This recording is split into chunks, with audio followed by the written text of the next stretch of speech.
द्विवेदी और आप देख रहे हैं अपना पसंदीदा चैनल ज्ञानोदय के गुरुजी।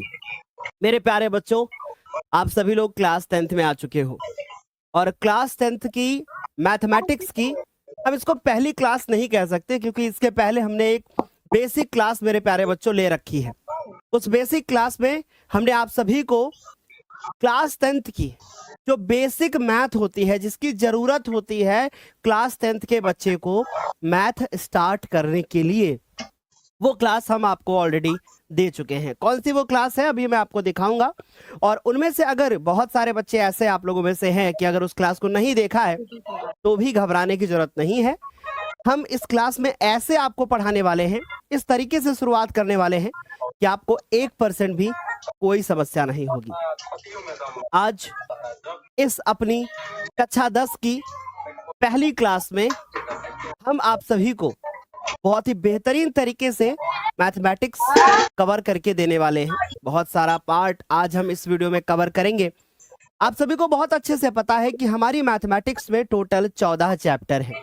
पहला चैप्टर हमारे पास वास्तविक संख्या, दूसरा बहुपद, तीसरा दो चर वाले रैखिक समीकरण युग्म, फिर उसके बाद द्विघात समीकरण, समांतर श्रेणी या त्रिभुज, निर्देशांक ज्यामिति, और 8वां चैप्टर त्रिकोणमिति का परिचय, और उसके बाद 9वां त्रिकोणमिति के अनुप्रयोग, और 10वां चैप्टर वृत्त, और 11वां वृत्तों से संबंधित क्षेत्रफल, 12वां आयतन, पृष्ठीय क्षेत्रफल और आयतन, और उसके बाद मेरे प्यारे बच्चों फिर हमारे पास आती है सांख्यिकी, और उसके बाद प्रायिकता। ये 14 चैप्टर हम लोगों को कक्षा 10 में पढ़ना है। लेकिन बच्चों मेरी बात को पहले बहुत ध्यान से सुनना। मैं आप सभी को जितना जितना पढ़ाता जाऊंगा उतनी उतनी सारी चीजों को पहले हमारे साथ में कवर करना है। हमारे साथ देखते देखते बहुत सारे बच्चे आ गए हैं। Good evening to all of you. कैसे हो आप लोग, एक बार कमेंट सेक्शन में जरूर बताइएगा। और अब हर सब्जेक्ट की जिम्मेदारी आप ज्ञानोदय पर छोड़ दीजिए। जैसे जैसे आपको पढ़ाया जाए, जैसे जैसे हम लोग चीजों को डिस्कस करके दें आपको, बस वैसे वैसे हमारे साथ में चीजों को कवर करते रहिएगा और हर चीज आप सभी की बहुत अच्छी तरीके से जो है वो पूरी हो जाएगी और बहुत बेहतरीन तरीके से आप चीजों को कवर कर पाओगे। एक बार मुझे ये बता दो, क्या आप सभी को मेरी आवाज आ रही है और क्या आप लोग हमें सुन पा रहे हो? क्या एक बार फटाफट से बताओ। वेरी गुड, बहुत अच्छी बात है। मैं यहाँ पर देख पा रहा हूँ कि कुछ हमारे पिछले वर्ष के बच्चे आ चुके हैं जो इस बार कक्षा 11 में गए हैं। उन लोगों ने शायद हमारा पिछला वीडियो नहीं देखा है, कृपया पिछला वीडियो देख लीजिएगा तो आपको हर एक जानकारी मिल जाएगी। तो बच्चों अध्याय 1 हमारा वास्तविक संख्या, हम लोग इसकी शुरुआत करते हैं। अगर हम बात करें बच्चों चैप्टर की, तो इस चैप्टर में हमारी 2 एक्सरसाइज हैं। अब सभी को सबसे पहला एक काम करना है, जितने बच्चे भी हमारे यहाँ पर मौजूद हैं, जो बच्चे हमें सुन पा रहे हैं, जो बच्चे हमें देख पा रहे हैं, पहला काम आप क्या करेंगे, अभी हमारे साथ में पढ़ने से पहले आपके पास मेरे बच्चों एक कॉपी होनी चाहिए। अभी चाहे वो रफ ही हो कोई बात नहीं चलेगी, और उसके बाद एक पेन हमारे पास होना चाहिए काला, और एक पेन हमारे पास होना चाहिए बच्चों नीला। 2 चीजें लेकर के बैठना और जितने कॉन्सेप्ट्स हम बताते जाएं उनको पहले एक बार समझते जाना।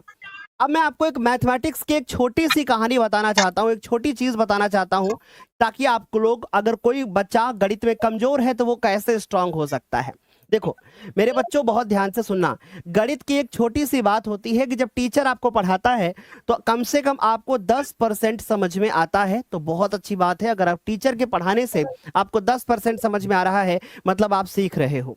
लेकिन जब 10% आप टीचर से सीखोगे, यानी कि अध्यापक से सीखोगे, उसके बाद उसी सवाल को जब आप घर में खुद से लगाओगे, मेरी बात को बहुत ध्यान से समझना, जब उसी सवाल को आप घर में खुद से लगाओगे तो 90% हो जाएगा। यानी मेरे बच्चों मैंने क्या कहा, मैंने कहा सेल्फ प्रैक्टिस, यानी कि मेरे प्यारे बच्चों खुद से आप जब तक अभ्यास नहीं करोगे तब तक चीजें आपको समझ में नहीं आएंगी। तो सबसे पहला काम क्या होगा कि आपको खुद से क्या करना है, प्रैक्टिस करना है। और उसके बाद जब खुद से आप प्रैक्टिस करोगे तो आपको चीजें, ठीक है।